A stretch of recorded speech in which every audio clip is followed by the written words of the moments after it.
ឃើញគេហូបប្រហិតពុកម៉ែបងប្អូនអើយក៏នឹកឃើញការខ្លួនឯងទៅលេងវាលស្រែពេលល្ងាចឡើងអញ្ចឹងទិញប្រហិតគេឬក៏បុកល្ហុងយកទៅអង្គុយនៅវាលស្រែមើលព្រះអាទិត្យលិចអីចឹងណាហើយក៏នឹកឃើញថ្ងៃនេះគឺថាចង់ញ៉ាំប្រហិតក៏ទិញប្រហិតគេតែប្រហែល5-6ពាន់ទេបងប្អូនអើយយកមកធ្វើប្រហិតចៀនជាមួយនឹងទឹកសៀងនិយាយពីថារសជាតិឡើងឆ្ងាញ់ប្លែកហ្មងអញ្ចឹងបងប្អូនចង់ដឹង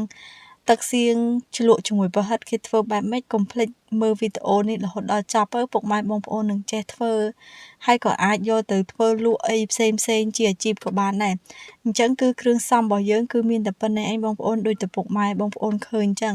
និយាយទៅគឺថាខ្ទឹមសនេះយើងដំទៅចំនួន2-3កំពឹសទៅហើយក៏យើងក៏ច្រាំវាឲ្យវាម៉ត់ដើម្បីយើងទុកវាដើម្បីយកទៅ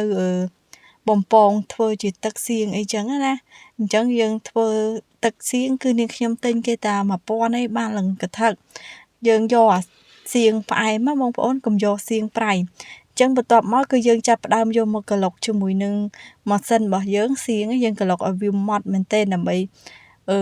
កុំឲ្យវានៅដុំទៅតែណានៅដុំយើងហូបទៅវារៀងនៅប៉ះសៀងអញ្ចឹងគឺថាយើង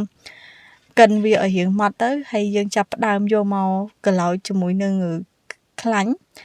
យើងដាក់រៀងក្តៅតិចទៅយើងចាក់ខ្ទឹមបំពងដាក់ខ្ទឹមចូលយើងកូរឲ្យវាឡើងឈ្ងុយខ្ទឹមបន្តិចទៅចាំយើងចាប់ផ្ដើមចាក់សៀងហើយសៀងនេះគឺថាយើងសៀងផ្អែមក៏យើងនៅដាក់ស្ករប៊ីចេងអីដែរណាបងប្អូនយើងដាក់ស្ករមកយើងភ្លក់មើលទៅថាល្មមមាត់ឬក៏ចង់បានរៀងប្រៃដិតឬក៏មិននេះអីដាក់តែចំណង់ចំណូលចិត្តបងប្អូនទៅអញ្ចឹងយើងកូរឲ្យវារៀងមកពុះយើងដាក់ម្ទេសម៉ត់ហើយម្ទេសនេះគឺយើងបុកខ្លួនឯងបងប្អូនអត់មានពេលទេគឺថាទិញគេតែ500ហ្នឹងក៏ដាក់បានដូចគ្នាដែរចឹងគឺថាតសក់នេះយើងបន្លែរបស់យើងចិតវាចេះមកនេះជីកង់មូចេះមកហើយយើងក៏យកដាក់ផ្ទាប់ជាមួយនឹងជីអីចឹងទៅហើយនិយាយទៅគឺថាមើលតែបន្លែគឺថា